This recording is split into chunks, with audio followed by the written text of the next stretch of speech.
Hello guys, welcome back on civil service point two channel. So guys, स्वागत है आपका आज के करंट अफेयर सेगमेंट में। ओनली आज 3 क्वेश्चंस हैं। सो इसको बहुत ही शॉर्ट में समराइज़ करके देखते हैं। हालांकि इसका मैंने topic wise short video channel पे डाल दिया है, आप वहाँ से टॉपिक भी देख सकते हैं। उन टॉपिकों के यहाँ पे समराइज वीडियो है। ओके, सो स्टार्ट करते हैं। न्यायपालिका की स्वतंत्रता। ओके, हाल ही में भारत के सर्वोच्च न्यायालय ने न्याय की 2 समानांतर प्रणालियों का उल्लेख किया है, एक अमीरों के लिए, दूसरी गरीबों के लिए।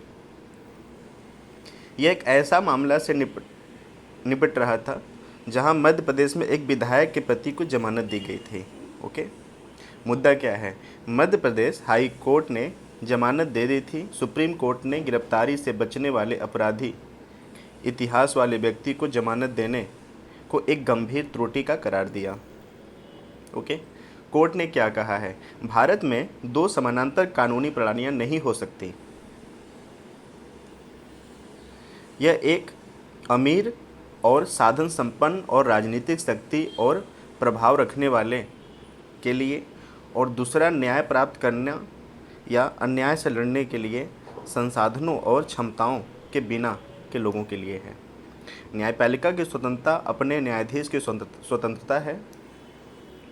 मामले ने ट्रायल जजों पर राजनीतिक दबाव लागू करने की एक बड़ी अस्वस्थता की ओर इशारा किया है। भारत का संविधान न्यायपालिका की स्वतंत्रता कैसे सुनिश्चित करता है? ये इंपॉर्टेंट है, इसको देख लेते हैं। कार्यकाल की सुरक्षा। एक बार नियुक्त होने के बाद न्यायाधीशों की राष्ट्रपति आदेश के अलावा कार्यकाल से हटाया नहीं जा सकता, और वह भी साबित दुर्व्यवहार और अक्षमता के आधार पर। इसकी चर्चा आर्टिकल 124 और 217 में है। आर्टिकल 124 और 217 में है कि जो न्यायाधीश होते हैं उनकी दुर्व्यवहार और अक्षमता के आधार पर हटाया जा सकता है। इनकी जो अथॉरिटी है वो 124 और 217 में दिया गया है। सर्वोच्च न्यायालय की शक्तियाँ और क्षेत्राधिकार। संसद केवल सर्वोच्च न्यायालय की शक्तियाँ और क्षेत्राधिकार क्षेत्र को जोड़ सकती है, लेकिन उन्हें कम नहीं कर सकती है।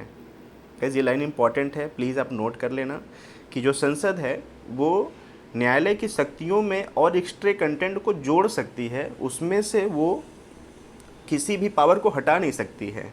ठीक है, उच्चतम न्यायालय या उच्च न्यायालय के किसी न्यायाधीश के अपने कर्तव्य के निर्वहन में आचरण के संबंध में राज्य की विधायिका में कोई चर्चा नहीं होती है। ओके, सर्वोच्च न्यायालय और उच्च न्यायालय दोनों के पास किसी भी व्यक्ति को उसकी अवमानना के लिए दंडित करने की शक्ति है। ओके, न्यायिक स्वतंत्रता की आवश्यकता क्यों?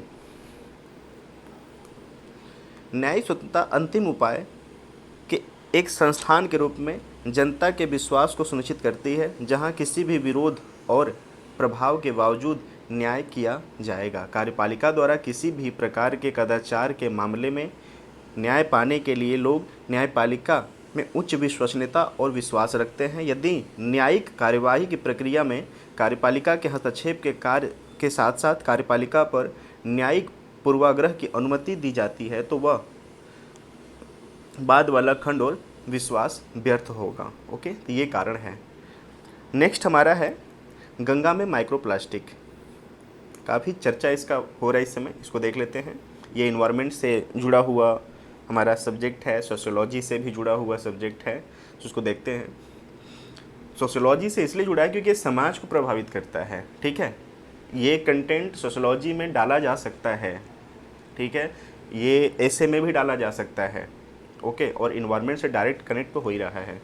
हाल ही में एक अध्ययन से पता चला है कि गंगा के विभिन्न हिस्सों को माइक्रोप्लास्टिक से प्रदूषित किया गया है। ऐसे प्लास्टिक की उच्चतम सांद्रता वाराणसी में पाई गई है। ओके, जिसमें एकल उपयोग और द्वितीयक प्लास्टिक उत्पाद शामिल थे। माइक्रोप्लास्टिक क्या है? माइक्रोप्लास्टिक को सिंथेटिक ठोस कणों के रूप में परिभाषित किया जाता है, जिनका आकार 1 माइक्रोमीटर से 5 मिलीमीटर तक होता है, और ये अघुलनशील होते हैं। इनके पीछे कारण: नदी के किनारे कई शहरों से अनुपचरित सीवेज, औद्योगिक कचरे, गैर अपघटी प्लास्टिक में लिपटे धार्मिक प्रसाद नदी में प्रदूषकों को ढेर कर देते हैं, क्योंकि यह कई घनी आबादी वाले शहरों से होकर बहती हैं। प्लास्टिक उत्पाद और अपशिष्ट पदार्थ जो नदी में छोड़े जाते हैं या फेंके जाते हैं टूट जाते हैं, अंततः माइक्रो पार्टिकल में टूट जाते हैं। प्लास्टिक प्रदूषण के विशेष हानिकारक क्यों हैं? प्लास्टिक के प्रकार और जहां इसे डंप किया जाता है उसके आधार पर प्लास्टिक को विघटित होने में सैकड़ों हजारों साल लग सकते हैं। कुछ समुद्री प्रजातियां जैसे कि जो प्लांकटन कणों का अभिमान्य अंतर्ग्रहण दिखाते हैं, इससे उन्हें खाद्य श्रृंखला में प्रवेश करना और तेजी से डूबने वाले मलच्छरों में उनका रूपांतरण हो जाता है। पिछले कुछ वर्षों में विभिन्न समाचार रिपोर्टर से पता चला है कि व्हेल, समुद्री पक्षी, कछुए जैसे समुद्री जानवर अनजाने में प्लास्टिक को निगल जाते हैं और अक्सर दम घुटने से मौत हो जाती है। तो ये है समुद्री जीवों के लिए, पानी के जीवों के लिए नुकसान। मनुष्यों के लिए क्या प्रभाव पड़ता है? मनुष्यों के लिए भी समुद्री प्लास्टिक प्रदूषण खाद्य श्रृंखला तक पहुंचने पर हानिकारक है। उदाहरण के लिए नल के पानी, ये यहाँ तक कि नमक में भी माइक्रोप्लास्टिक पाए जाते हैं। जून 2019 में प्रकाशित मानव अंतर्ग्रहण में प्लास्टिक प्रदूषण का अनुमान लगाने वाले पहले अध्ययनों में से एक में कहा गया कि औसत व्यक्ति हर साल माइक्रोप्लास्टिक के कम से कम 50,000 कण खाता है। मनुष्यों द्वारा प्लास्टिक का सेवन हानिकारक है क्योंकि प्लास्टिक का उत्पादन करने के लिए उपयोग किए जाने वाले रसायन कैंसरकारी हो सकते हैं। फिर भी क्योंकि माइक्रोप्लास्टिक अध्ययन का एक उभरता हुआ क्षेत्र है, पर्यावरण और मानव स्वास्थ्य पर इसके सटीक जोखिम स्पष्ट रूप से ज्ञात नहीं हैं। प्लास्टिक प्रदूषण को मात देने के लिए भारत के प्रयास क्या हैं? 20 से अधिक राज्य और केंद्र शासित प्रदेश प्लास्टिक प्रदूषण को मात देने की लड़ाई में शामिल हो गए हैं। उन्होंने carry bag, cup, plate, extra और थर्मोकोल उत्पादन जैसे एकल उपयोग वाले प्लास्टिक पर प्रतिबंध लगाने की घोषणा की है। भारत ने अपने बीट प्लास्टिक पॉल्यूशंस संकल्प के लिए वैश्विक प्रशंसा भी जीती है। इसके तहत उसने 2022 तक सिंगल यूज प्लास्टिक को खत्म करने का संकल्प लिया है। नेक्स्ट हमारा है भारतीय प्राकृतिक कृषि पद्धति, BPKP। सरकार पारंपरिक स्वदेशी प्रथाओं को बढ़ावा देने के लिए 2020-21 में परंपरागत कृषि विकास योजना की एक उप योजना के रूप में भारतीय प्राकृतिक कृषि पद्धति को लागू कर रही है। यह मुख्य रूप से सभी सिंथेटिक रासायनिक अदानों के बहिष्कार पर जोर देता है। बायोमास मल्चिंग का प्रमुख तनाव के साथ ऑन फार्म बायोमास रिसाइकलिंग को बढ़ावा देता है। गोमूत्र योगों को उपयोग, पौधों आधारित तैयारी और वातन के रूप में मिट्टी का समय समय पर काम करना। क्लियर? VKKP के तहत क्लस्टर निर्माण, क्षमता निर्माण, प्रशिक्षित कर्मियों द्वारा निरंतर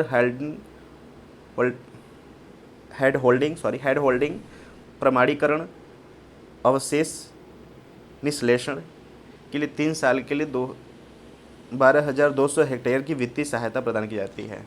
आप एक नाम सुने होंगे ऑर्गेनिक खेती या जीरो फार्मिंग, तो उससे जुड़ा हुआ एक नया पहल है BPKP।